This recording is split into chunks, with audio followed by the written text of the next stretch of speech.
My name is Tamseel Hussain. I'm the founder of LetMeBreathe.in, India's largest climate change and sustainable storytelling platform.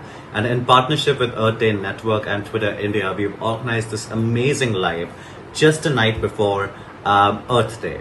This is going to be the 50th Earth Day, and it has a lot of relevance because obviously, apart from 50 years of Earth Day, a lot of us who are privileged are sitting at home in our own living rooms, in our own bedrooms, and we're really looking out of the window and looking at blue skies, we're looking at birds, we're looking at how the world around us are changing just because people like us can sit at home. At the same time, can this Earth Day change our lives and the planet forever?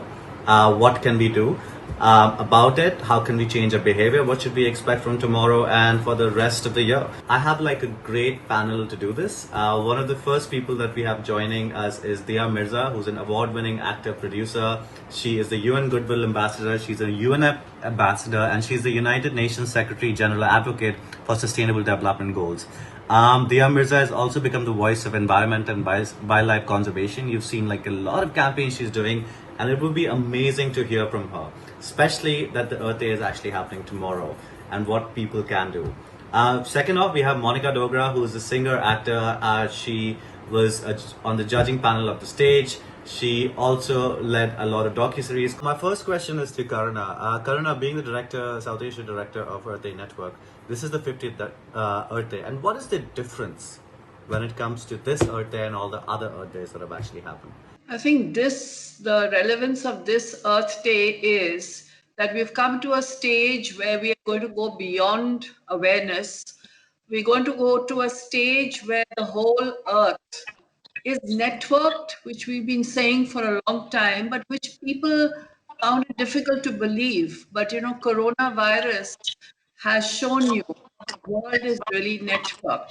So when we used to talk to people about the fact that the air above you, you can't hold it, the waters in the oceans, they swirl around, and but it was very difficult for people to imagine. But I think with coronavirus, where there are only about 14 countries that are not affected, it has given us the space to help people understand that the whole world is networked, that one small planet that we have, which was first photographed in 1968 by the Apollo mission, with that very famous picture called Earthrise, is really a place where there is not any you and us, but we together.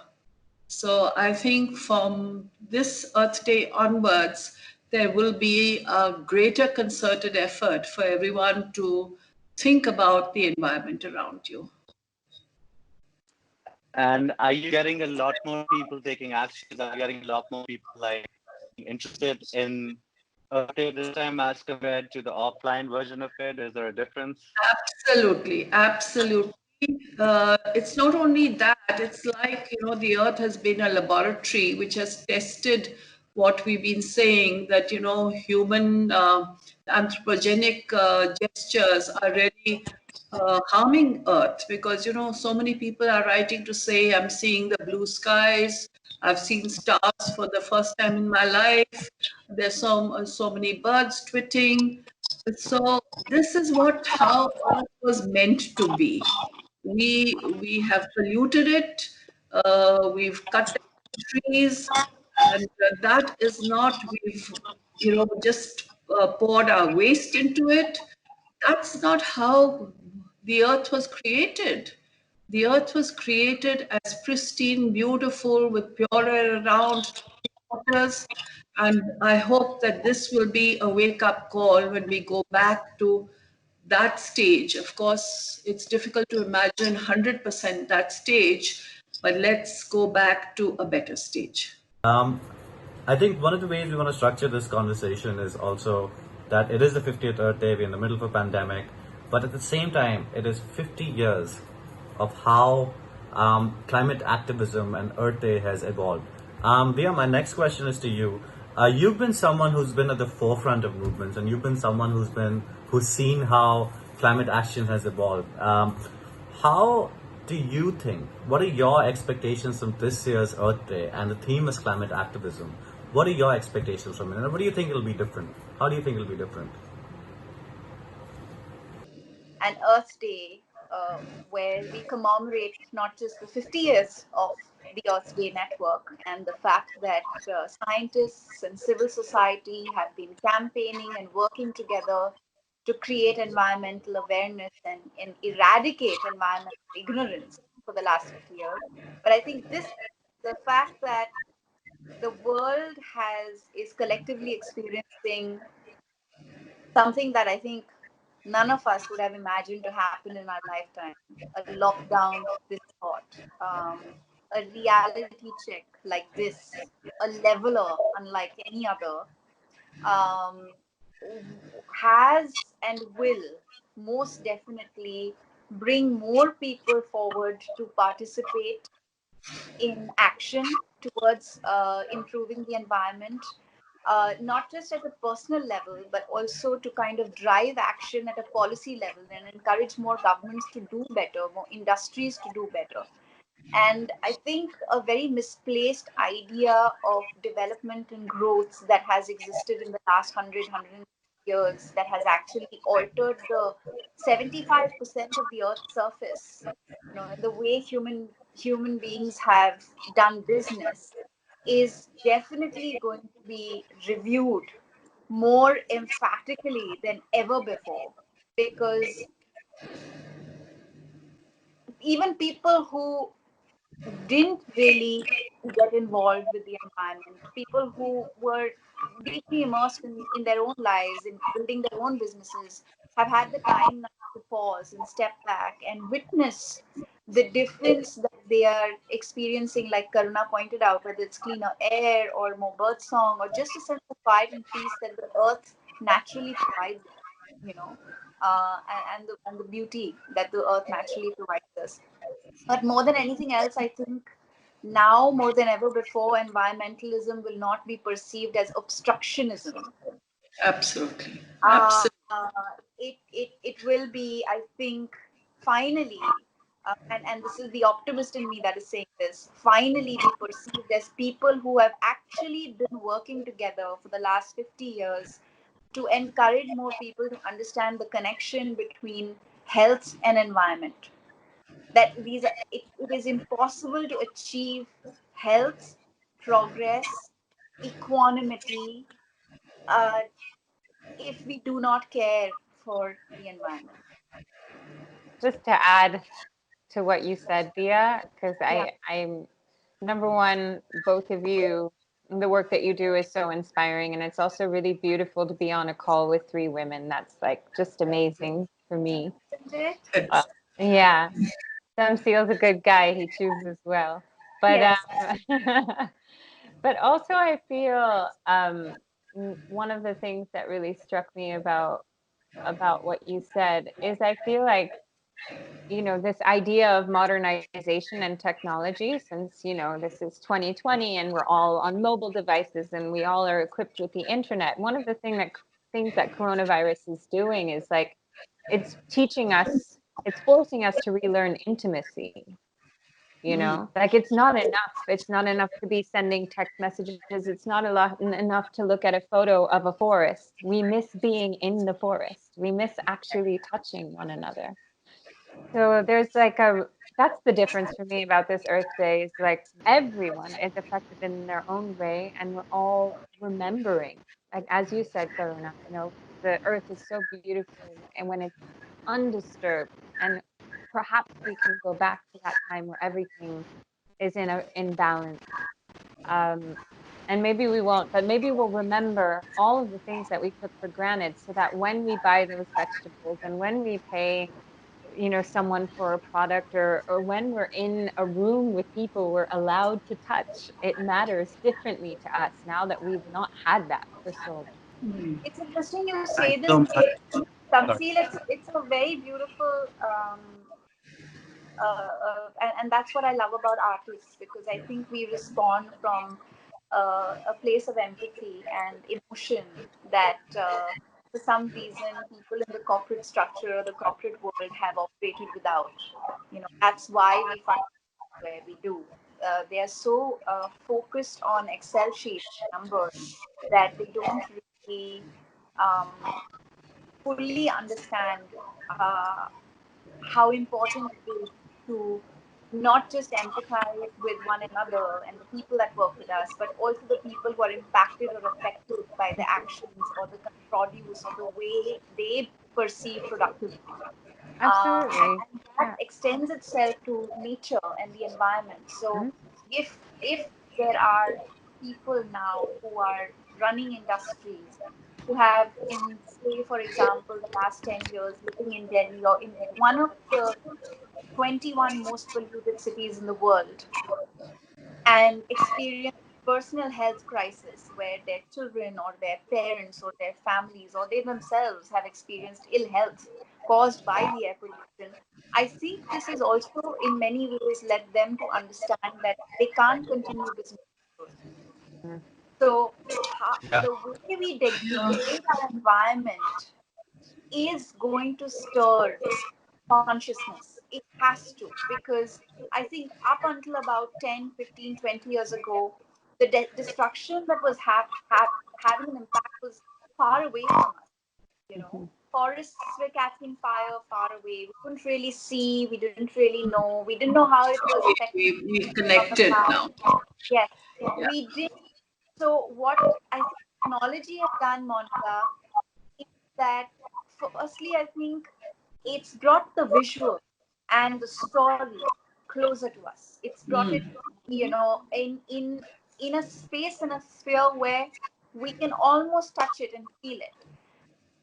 Having said that, yes, that personal interaction with nature and that understanding of the peace and the quiet and the sense of balance and center that it gives us, and not just that, the fact that just having access to water or having access to clean air or having access to clean food Mhm. is not luxury.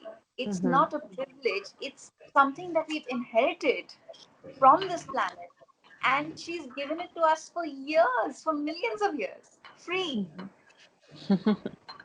And we as humans have attached price tags to it and commodified it and done whatever else we have done with it, which is why perhaps we don't see it as a natural inheritance and something that we need to take care of.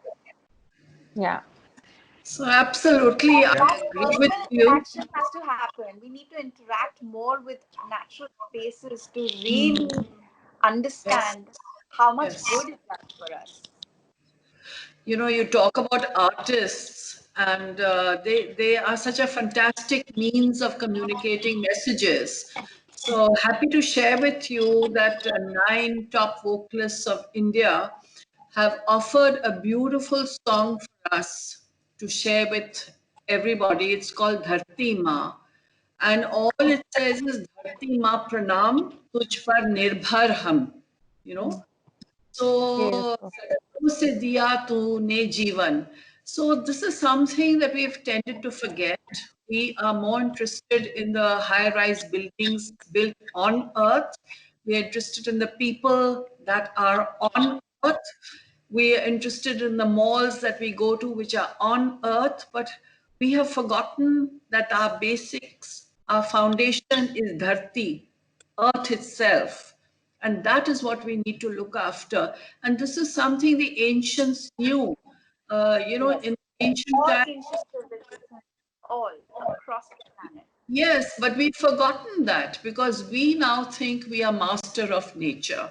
What happens if it gets hotter? We'll put another air conditioner in. But our ancestors who knew that nature was the master, they respected it. In fact, a Mhm. lot of people in the olden times, before they put their foot down from their bed in the morning, they would say, they would ask permission from earth that, can I step on you? And look at us today. I mean, we've forgotten that. Who cares Yeah. about earth? Nobody does. Which is Some people do. very great point. Some Sorry, people sorry, do. Monica. And we're all connecting, we're all networking, we're all coming together, and Yeah, more. yeah, I mean, there's yeah. something so fantastically beautiful about the way coronavirus is designed, something so small. I mean, Mhm. still within India, I don't have a single friend or friend of a friend who has the virus. But in the West, where, you know, capitalism is untouchable, where it's first world, where they have access to everything, we're receiving information of how these countries are crippled by something that can't even be seen by the naked eye. And it's designed and because we saw that happen in the West, we're responding before, you know, it's too late. I mean, hopefully, I'm that's to be seen. But still, there's something really metaphoric about what's happening right now that to me is a certain kind of remembering. Like there's a hierarchy in nature. There's also a hierarchy with industry. Those who are below are relying on those above. A lot of us are out of work. We're praying that, you know, the ones who tend to hoard resources will think about those beneath us, and I must think about those beneath me, and so on and so on. And similarly, on the planet, we have to begin looking at natural resources and how to go back to a space of mindfulness and integration and honoring, as you said, Karuna, honoring the earth, asking it what it needs. I think that's so beautiful. I think, am I more clear now? Is it better, guys? Yeah, it is. Yeah, For it's me, it is better. much Okay. better. Yeah.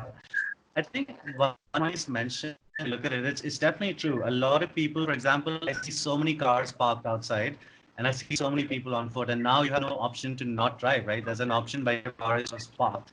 But one of the things to realize is, I know that a lot of us over here have been following the climate action that's been happening across India and across the world.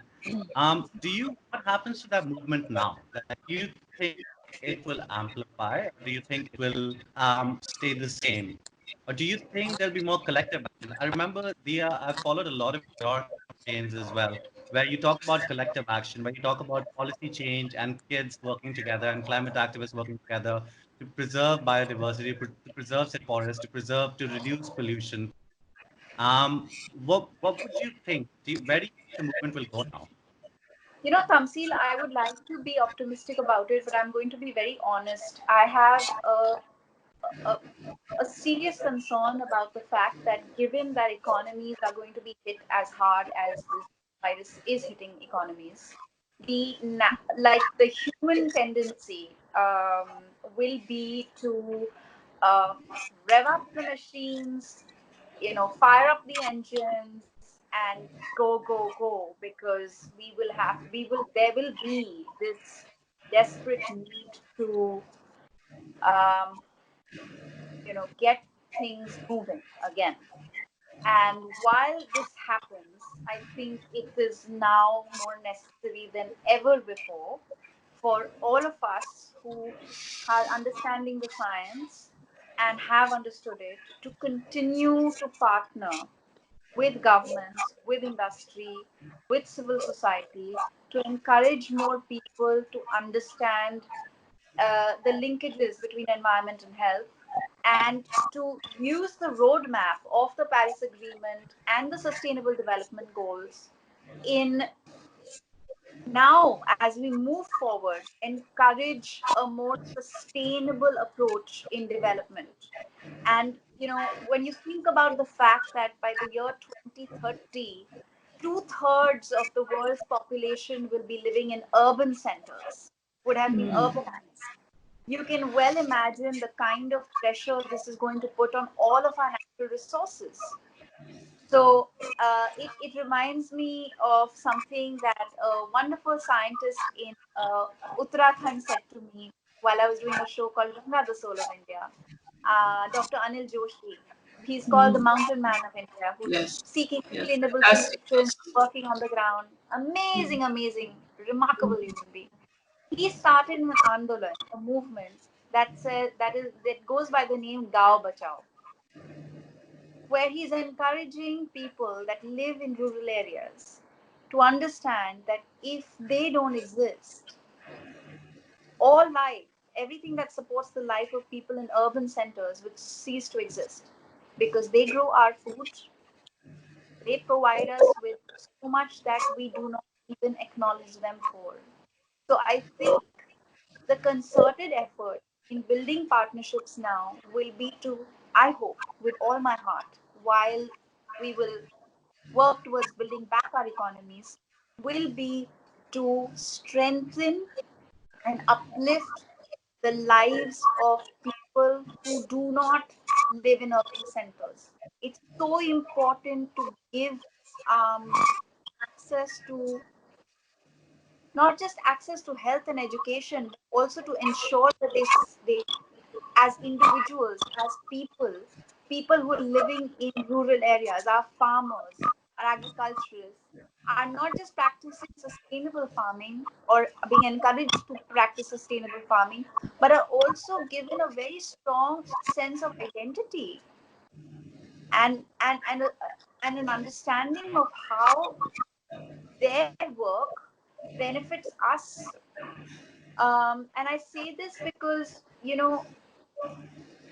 India is the second largest population on the planet, and we occupy a very small geographical landmass. There already is an immense pressure on every resource, and it is affecting the health of people.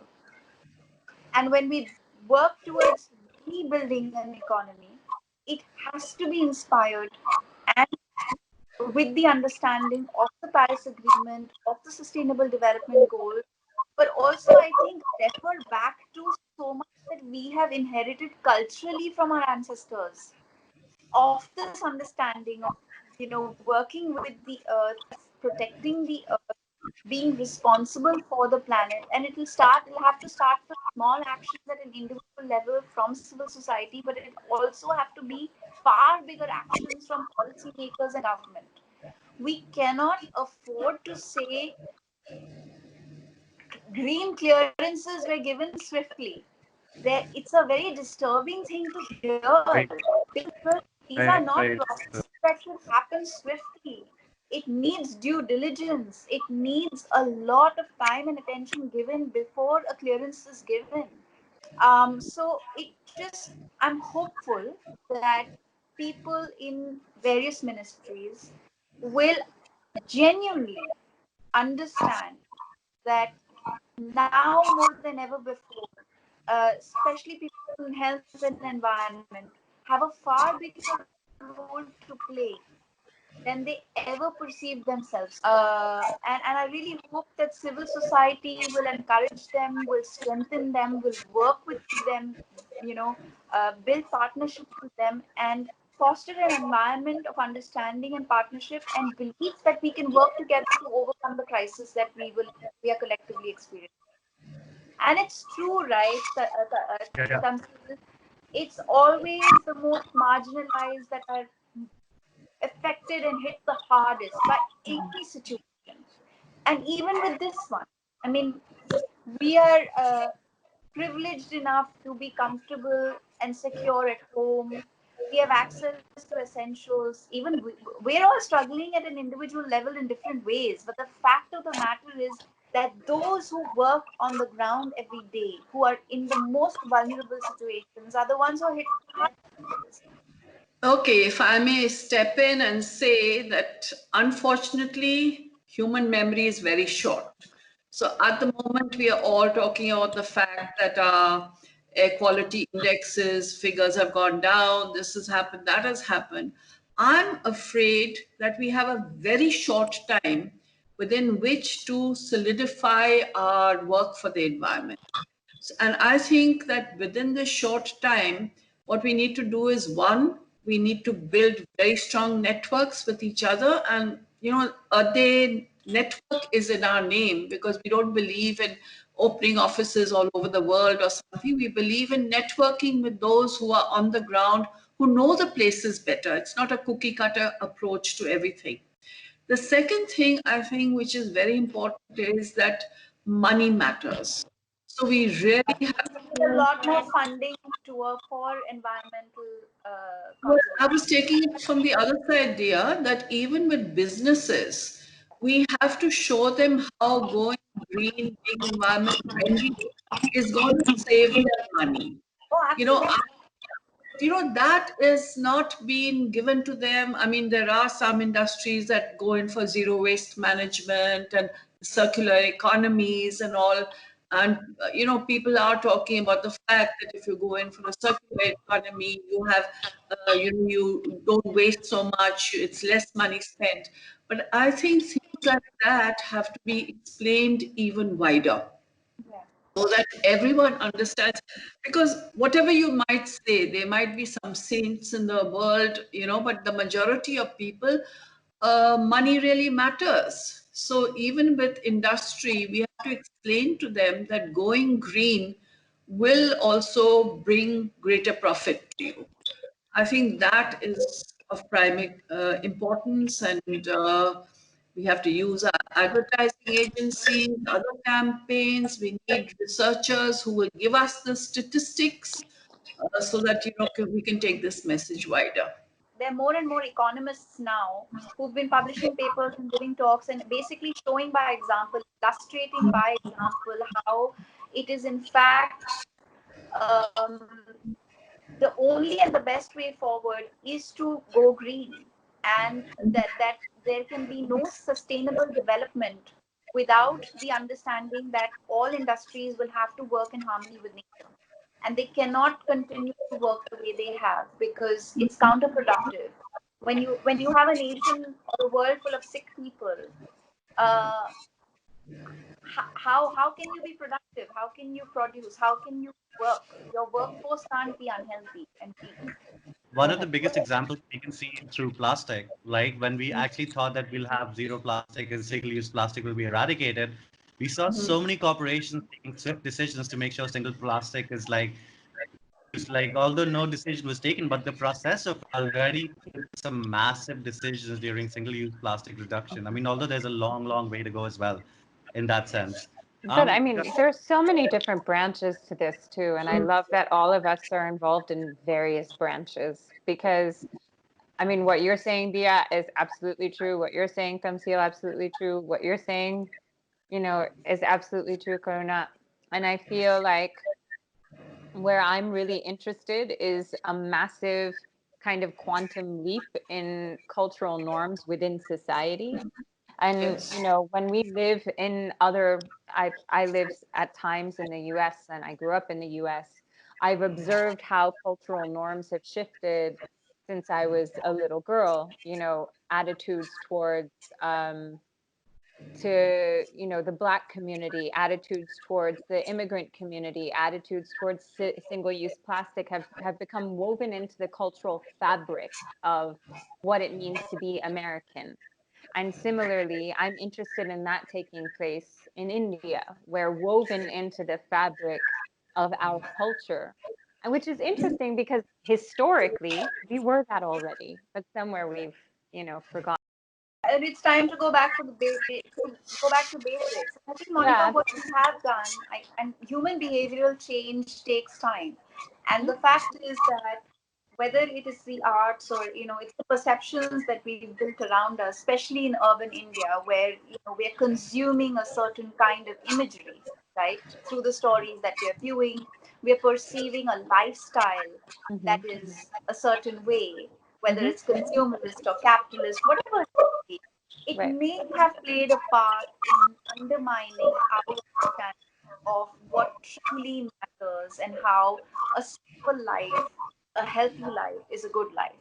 Hmm. And it's a broad stroke conversation, but when you think about it at not just a spiritual level, but a practical level, I think what this virus has done for many people who are at home right now is help them understand that it's actually true. We can do just fine, Yeah. simple things in life. And Absolutely. while, Definitely. Karuna, you may think that people have a short memory and they will forget. I don't believe we're going to forget this. You don't I forget trauma. That's trauma is designed to stay in Yeah, your system. definitely. and This is and like while changing people are, our lifestyle. yeah, and while people are experiencing trauma in different levels and different ways, I really believe that this is going to create a significant shift in the way we understand and perceive what is good and fair and balanced about life. it's I hope definitely that's seen. true. I hope so. I really hope so, I would because definitely like take a super We optimistic just note have to and be make like, sure this will be politicians don't forget. That's all. And industries. So one of the main objectives of this live panel is also that we're building this 50-point manifesto that we're collecting from across the country, where people are submitting amazing videos, amazing stories as to what are those actions they're taking to make sure that behavior changes forever. Because we believe that the first step towards climate action is behavior change at home. And as I know that all three of you have so many behavior changes that you already practice, and if you could get three of those from each one of you, that we can add to the manifesto. For those of you watching and have tuned into this live, please feel free to tweet about it. I mean, you would also see a Twitter conversation card floating around as to you signing on to this pledge. But today we really want to collect responses and launch the manifesto tomorrow. So please feel free to tweet while you watch this video, this live. So should we move on to those three suggestions? I'm so excited about this. My first would be to buy local produce. My second would be, and if you can afford to, pay them more. Pay them as much as you would pay people at Nature's Basket. I do that sometimes. My second, that's very easy, is veganism, or at least vegetarianism some of the time, if you can't do all of the time. And my third suggestion would be, again, for my urban youth audience, would be to reduce your shopping habits. Amazon, Zara, Forever 21. Start to buy consignment, secondhand, vintage. And yeah, think about trash. That's a big one. We don't think about Definitely. trash. Um, I was at, I was at landfill for the Delhi, the largest landfill in Delhi over here, and one of the biggest things I found out there was that the highest amount of trash in the recent years have been deposited through Amazon and Swiggy parcels, which is massive. And we know so many people who are against that plastic. Thanks so much for this, Monica. Karna, what would be your three suggestions for behavior change for people at home? And who are going to be watching this and who are going to be learning from this? were you talking to me? I'm still, that didn't come through. Yeah, Karuna. Okay. What would be Okay. your So, three? I can tell you from my personal experience, now that I've had more time to spend at home, I've realized that there's so much I don't really need, and I've just been hoarding things and keeping things. So, in future, I think, it'll be good for everyone to look through their cupboards, to look through their storerooms, and decide whether you really need things. Are you just buying, as Monica says, things, or are you going to lead a more sustainable lifestyle? The second thing that this time has showed me is that you have to make do with minimum. So it in other times you can go out and buy more produce or more things to cook with, but at this time you have to make do with what you already have. So that has also made you realize that you have to save. You cannot just waste things uh, from it. And my third thing, which I've realized, is that I've spent more time with the people at home, talking about these issues. Everyday life, I'm running from one place to the other. I may not have time to talk to them, to help them understand, especially those who might not have education I have. There are so many of them around. It's wonderful to now sit down and talk to them, explain these things to them. So I think it's so very important for those of us who are in privileged positions to spread the knowledge, because we need to do it fast. So those are my three things. Thank you so much, Karuna.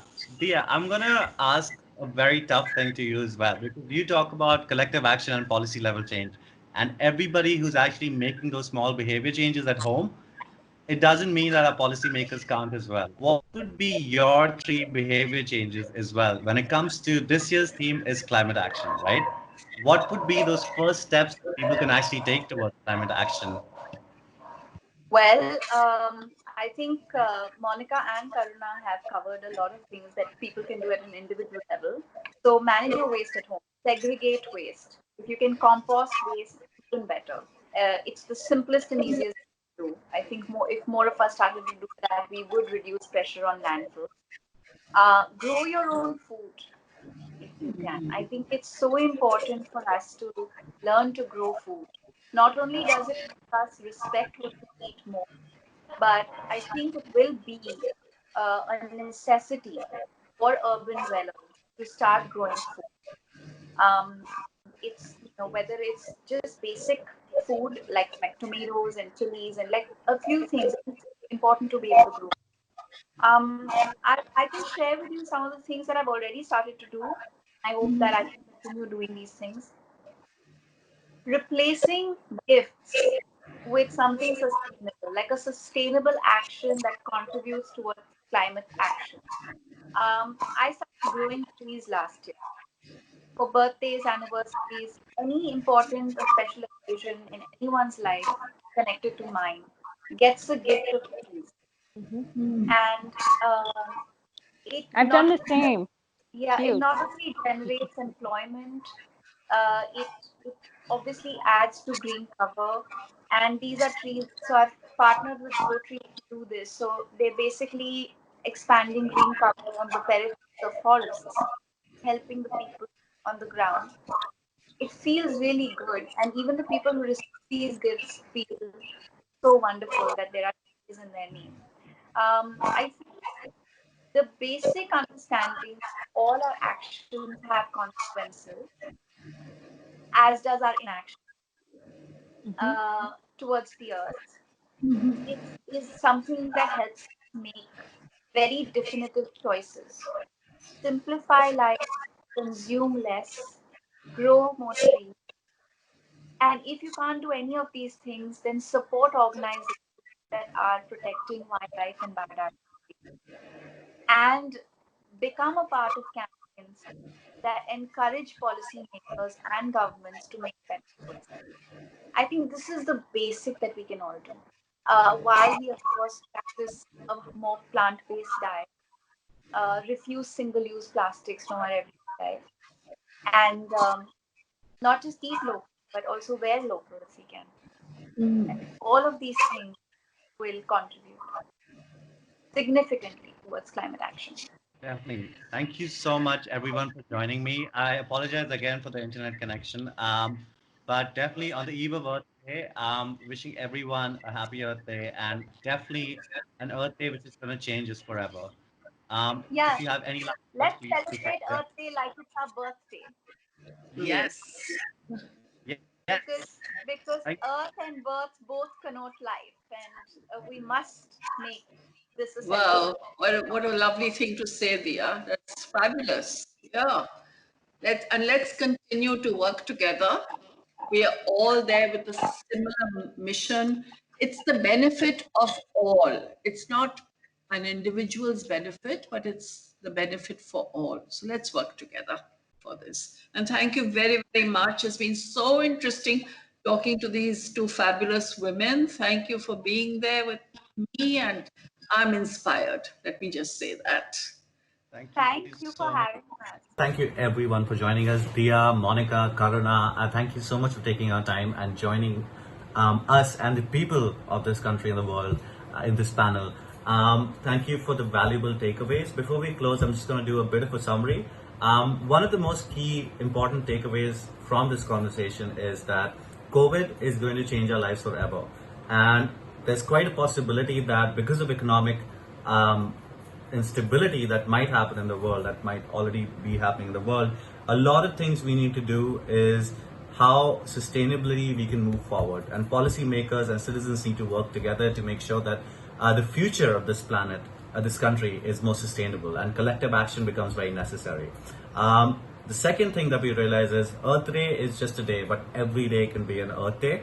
And these small behavior changes that you will be taking tomorrow and you might have already taken while being at home. It could be you've reduced plastic. It could be you've reduced single-use plastic. It could be you're consuming less. It could be you've gone vegetarian because you realize how animals need to be protected. It could be how you're growing your own vegetables. It could be that you take a call that you're going to drive less because it doesn't really matter anymore. There's so many actions that you can take, but these actions are the first step towards climate action.